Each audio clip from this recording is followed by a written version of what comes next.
અમારા final destination ઉપર પહોંચી ગયા છીએ। અત્યારના 9 વાગ્યા છે। અલ્લાહના વલીની બહુ જબરદસ્ત કરામત છે, બરોબર ને આ દરગાહ લગભગ અહીંયા 500 વર્ષ જૂની છે।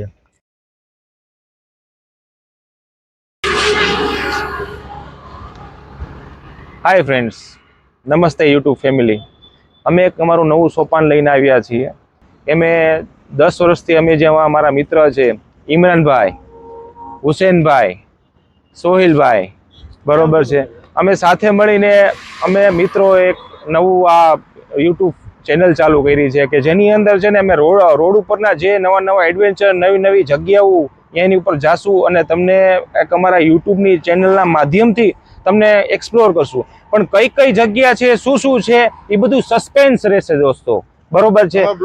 અને ખ્યાલ આવશે, હા, બ્લોગ જોશો તો તમને ખ્યાલ આવશે, બરોબર છે। એટલે અમારી સાથે અમારો બ્લોગ જોવા કન્ટિન્યુ રહેજો, બધા સાથે રહેજો ભાઈ, છેલ્લે સુધી બધા જોડાયેલા રહેજો તો જ તમને જોવાની મજા આવશે। અને અલગ ઘણા ડિફરન્ટ પ્લેસીસ પણ દેખાડશું અને તમે કોઈ દિવસ જોઈ નહીં હોય એવી જગ્યા પણ જોવા મળશે।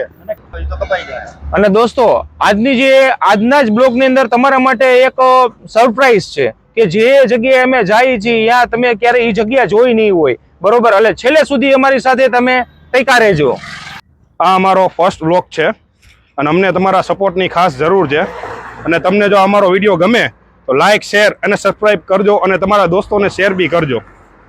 ચાલો અમે આ જર્ની સ્ટાર્ટ કરીએ। ચાલો ક્રેઝી 4, ચાલો।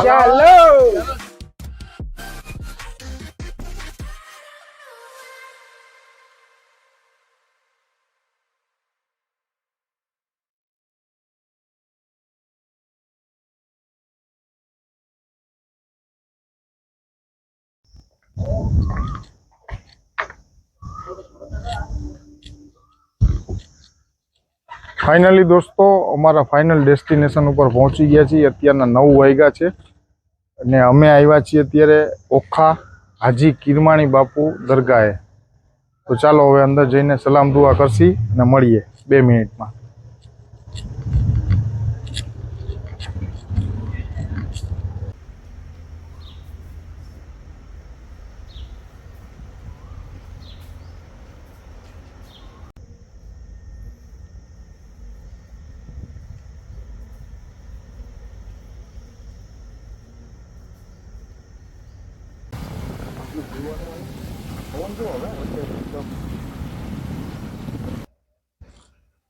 જેમ કે મિત્રો તમે જોઈ રહ્યા છો આપણા હાજી કિરમાણી રહેમતુલ્લાહ અલીની દરગાહ છે અને આપણે જે ઓખા ગામ છે એનું બેટ દ્વારકા કહેવાય છે, ત્યાં દરગાહ આવેલી છે અને અલ્લાહના વલીની બહુ જબરદસ્ત કરામત છે, બરોબર ને આ દરગાહ લગભગ અહીંયા 500 વર્ષ જૂની છે, બરોબર। આપણા હાજી કિરમાણી રહેમતુલ્લાહ અલી છે તે કિરમાણથી પોતે આવ્યા હતા અને એના પછી પોતે અહીંયા અલ્લાહના હુકમથી પોતે રહી ગયા હતા। હવે એમની કરામત શું છે એ તમે મારી સાથે રહ્યો, ચાલો હું તમને દેખાડું છું। હાજી કિરમાણી રહેમતુલ્લાહની દુઆથી આ બોમ્બ જ્યારે આ દરગાહ ઉપર અટેક કર્યો, અંગ્રેજોએ અટેક એના માટે કર્યો હતો કે મેં તમને જેનું મૂળુભા માણેક નામ દીધું એને એમ કહેતું કે એનો કિલ્લો છે અને એનું રાજ હતું, તો અંગ્રેજોને તોડી પાડવાની ગણતરી હતી, તો એને ઘણા બોમ્બથી આ દરગાહ ઉપર અટેક કર્યો હતો। પણ અલ્લાહના હુકુમથી અને વલી અલ્લાહ બુઝુર્ગના કરમથી આ બોમ્બ છે તે ત્યારે ફૂટ્યા નહોતા। આ સૌથી મોટી કરામત છે। એટલે આ એક બોમ્બ નથી ભાઈઓ, ઘણા આવા બોમ્બ છે, પણ અહીંના ખાદિમ લોકોનું, અહીંના જે રખેવાલો હોય, જે ટ્રસ્ટી લોકોનું કહેવાનું એમ છે કે બાકીના બોમ્બ અત્યારે રાખી દીધા છે। વધારે બોમ્બ હોય છે તો પબ્લિકો બધા એકબીજા ઉપર ઘા કરતા હોય છે, કોઈ નુકસાનકારક થાય, કોઈને લાગી ન જાય એના માટે। એટલે જો અલ્લાહના વલીની કરામત છે। તમે જ્યાં દરગાહ જોઈ રહ્યા છો, તમારે અહીંયા આવવું હોય તો ઓખાથી આપણે બેટ દ્વારકા વચ્ચે પહેલાં સ્ટાર્ટિંગમાં અહીંયા બોટ બધી ચાલતી હતી, પણ હવે આપણે ત્યાં બ્રિજ તમને ખબર છે કે બનાવી દીધો છે। 2024માં આપણે ફેબ્રુઆરીમાં બ્રિજ ઓપન થઈ ગયો છે ભારતના વડાપ્રધાન નરેન્દ્ર મોદી હસ્તક।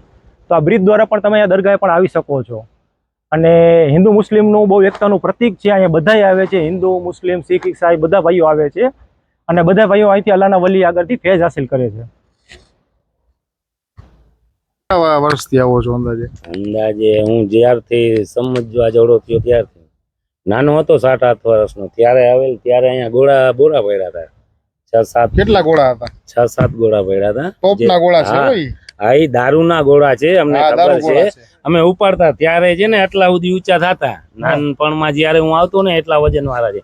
હવે તો ઊંચા થઈ જાય એટલે ઘણા માણસો તો નાના હોય એ જો દાદાનું નામ લઈને ઉપાડે તો ઉપડી ઉપડી જાય જાય છે. તમે દાદા કેટલા લોકો કે કે અહીંયા હું જદી સમજવા જેવડો થયો 17-18 વર્ષનો એદી 7 થી 8 ઘોડા હતા. બરાબર. હવે હવે તમને- આજે આવ્યો તો એક છે. ઓકે.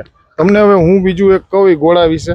હા ઈ ઘોડા અંગ્રેજ લોકોએ 1857માં લગભગ અહીંયા ઘણા બધા ફાયર કરેલા. હા બરાબર. અને પીર ઓલિયા થઈને થઈ ગયા. ચાલો થેન્ક યુ Thank you. મોટા ભાઈ. ચાલો મળીએ.